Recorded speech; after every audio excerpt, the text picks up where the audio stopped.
Пайғамбарымыздың Әзірет Хадишамен үйленуі. Әзірет Хадиша пайғамбарымызды бала күннен танитын. Сауда керуеніне қосып, мал-мүлкін табыстаған күннен бастап жақыннан танып біле бастады. Жесір Хадиша Құрайштың қыздар ішінде көргенді жердің қызы ретінде де ибай-ізетімен қатар мал дәулетінің молдығымен де жоғары тұратын. Кез келген бойжеткенге арман болғанмен нәсіп болмаған хас сұлулықтың иесі де еді. Сол уақытқа дейін маңайындағы оны танитындарда аты мен затына сырттай қанық болып сөз сала келгендер де аз болмаған. Бірақ Хадиша бірде-біреуін қабылдамағанды. Ешқашан үйленбейтін, үйлену жайын ойламайтын сияқты көрінетін. Құдайдың дегені құлды жеңеді демекші, адалдығы мен пәктігі, адамгершілігі мен ақ көңілділігі жөнінен теңдесі жоқ жанды кездестіргенде Хадишаның ойы өзгеріп сала берді. Илахи тағдыр әу баста-ақ екі көңілді жұптастыруды жазғанды. Үйлену жайын алғашқы болып қозғаған Хадиша болды. Иә, намыстылығымен танылып, жахилия кезеңінің өзінде арла ел мағынасындағы Тахира лақабына ие болған Хадиша. Хадишаның ұсынысын жандосы Муния қызы Нәфиса Әзірет Мұхаммедке жеткізді. Бас екеу болмай, мал екеу болмайды деген. Үйлену жайын ойландың ба? Үйленіп, үй болатындай малым жоқ. Егер дүниең жетіп, өз теңің ұсыныс айтса, қайтер едің? Кімді айтасың? Хуайлидтің қызы Хадишаны айтам. Қалайша? Сен қарсы болмасаң, қалған жағын үйлестіру менің міндетім. Онда мұндай ұсынысқа қарсы болмасам. Нәфиса қуанған күйі Әзірет Мұхаммедпен арадағы әңгімені Хадишаға айтып келді. Көңілі алып ұшқан Хадиша Әзірет Мұхаммедке саллаллаху алейхи уассалам қайтадан хабар жолдады. Оның жүрек жарды тілегін сөзбе-сөз ұластырған тағы да Нәфиса. Уа Мұхаммед, сен ағайын ретінде танып, руластарым арасында адал, сенімді әрі шыншыл болғаның үшін ұнаттым. Әзірет Мұхаммед саллаллаху алейхи уассалам бұл жаңалықты көкесі Әбу Тәліпке білдіреді. Көкесі Хадишаның өз аузынан естіген соң қуана құптайды. Осылайша екі дүниенің сұлтаны пайғамбарымыз Әзірет Мұхаммедтің Құрайш әйелдерінің ішінде ең сұлуы, жоғары мәртебелі Хуайлид қызы Хадишамен некелері қиылып, ерлі зайыпты деп жарияланды. Сүйікті де ардақты пайғамбарымыз ол кезде 25, ал Хадиша анамыз 40 жаста болатын.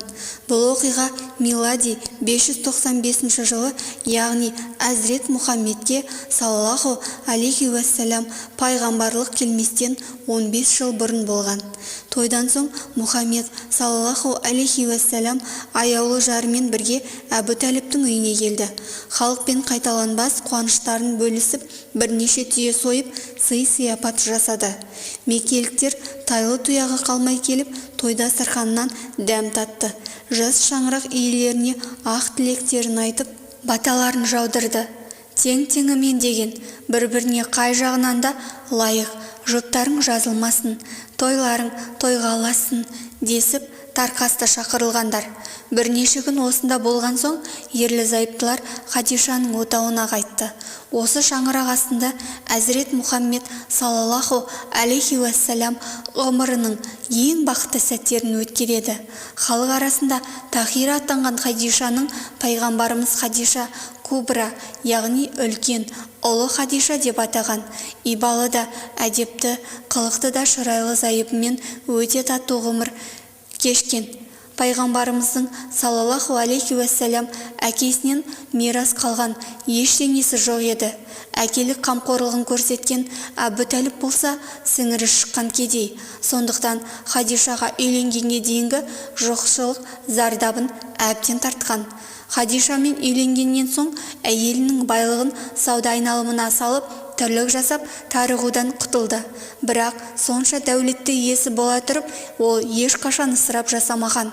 Бекер мал шашу оған тіпті жат, жаратылысындағы қарапайымдылығынан танбаған. Өйткені ол үшін дүниенің байлығы түк те емес, көңіл байлығы, рухтың толыққандылығы маңызды. Әзірет Хадишадан 6 бала туады. Қасым, Зейнеп, Рұқия, Үмігүлсім, Фатима, Абдулла. Шаттыққа толы шаңырақта Әзірет Мұхаммед пен Хадиша ең сәтті тәтті күндерін өткізіп жатты. Хадиша анамыз жұбайынан 15 жас үлкендігіне қарамастан, отағасын әрдайым ерекше құрметтеп, отбасының бірі санаған. Мұхаммед де, саллаллаху алейхи уассалям, отбасының тірегі, балаларының анасы болған аяулы жанды айрықша сыйлап, қолдап, қорғаған. Әзірет Хадишаның өлімінен кейін де өзі о дүниелік болғанға дейін оған деген сүйіспеншілігі әсте суыған емес. Сүйікті пайғамбарымыз Әзірет Хадишаның жомарттығын, көркем мінез құлығын, өзіне жасаған жақсылығы үшін мәңгілік қарыздар екендігін ұдайы еске алатын. Әзірет Мұхаммедтің саллаллаху алейхи уассалям кейінгі әйелдерінің бірі Әзірет Айша анамыздың Мұхаммедті саллаллаху алейхи уассалям Хадишадан басқа ханымдарынан қызғанған емеспін деуі соның куәсі. Бұлай болуы заңды да. Әрине, Расулулланың көңіл төрінде әрбір әйелінің өзіне тән орны бар екені даусыз. Дегенмен өз кіндігінен тараған 7 баласының 6-ының анасы Әзірет Хадишаның орны бір бөлек екені түсінікті.